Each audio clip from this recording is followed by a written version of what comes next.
I greet you in the love and the light of the infinite Creator.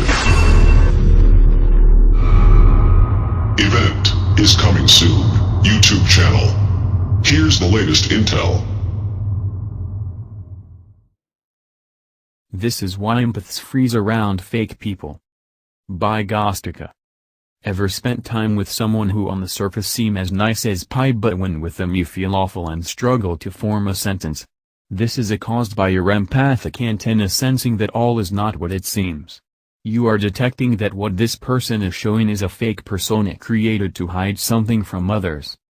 When an empath comes across fake people, it is common for them to shut down as a form of protection. This can be seen as stumbling over words or one's memory and thought process being affected. Anyone who is not emanating truthful vibes will put an empath on high alert. In my days as a hairdresser, I could never understand why when I was with certain clients, who came across lovely, I would get awful feelings inside. It was only when I discovered I was an empath that it all made sense to me. I was feeling their pain that they were hiding in fake behavior. There are many levels of fakeness and many reasons for it. In the early days of discovering of one's empathic abilities, it may not always be easy to pinpoint just why someone feels so bad to you. Here are some traits and behaviors that may leave you feeling awful. Someone who wants to be loved by everyone they meet acts overly nice to get adoration. Someone being filled with hate or anger yet working hard to convince the world otherwise. Someone having had an emotionally destructive childhood leaving them insecure and in pain, yet playing the tough guy. Someone building a totally new personality to hide the person they believe will not be accepted by society. Someone being full of insincere praise for you. Someone making up stories to make themselves sound interesting. And this is how you may find yourself reacting. Avoiding being in their presence, yet not really having a reason to do so, as if they did not say or do anything to hurt you. Not being able to talk to them. Sentences literally won't form in your mouth and your brain acts like you have no memory. You find yourself just asking questions, and if you do talk it feels like it makes no sense.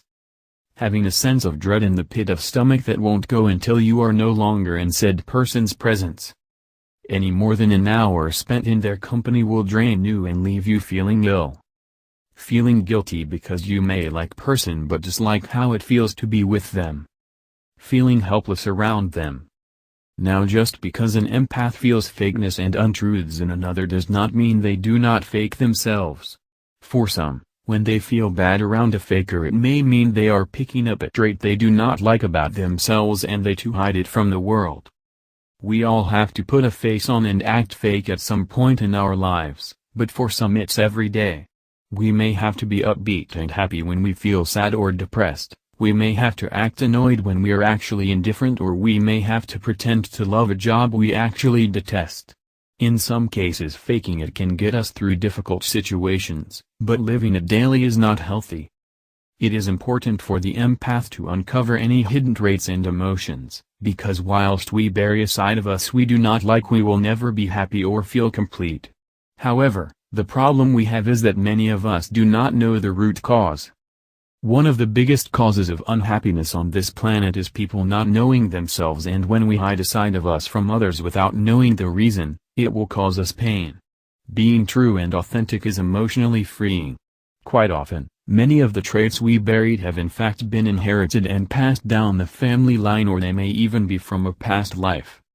Wherever they stemmed from, it is important for us to uncover these traits. And if they can't be changed, some traits are hardwired, accept and learn to live with them. Sensitive people will bury negative traits because we know how destructive they are, but burying them does not lose them. They will always show up and cause damage. Hate, anger, jealousy and fear of rejection are 4 traits most often buried. We may hate someone for the way they have behaved towards us. Anger may have been inherited from an angry parent. Praise and attention being bestowed on a childhood friend or sibling may have led to a jealous streak, and being rejected as a child, by an unknowing parent for instance, may have built up inside as an intense fear of rejection. All very simple and innocent triggers, but all of which can snowball and lead us to have deep-set insecurities that we feel have to remain hidden. When we recognize and accept a trait in self, it loses its hold. Please like us and share with your social media. Please subscribe and click the bell to be notified of our new videos. Remember to check out our playlist for important intel you may have missed. Be sure to enter our subscriber appreciation $100 monthly giveaway. The link is in our description. And visit our sister channel. The event is coming soon for additional intel and information. Stay tuned. Victory of the Light. Event is coming soon. YouTube channel.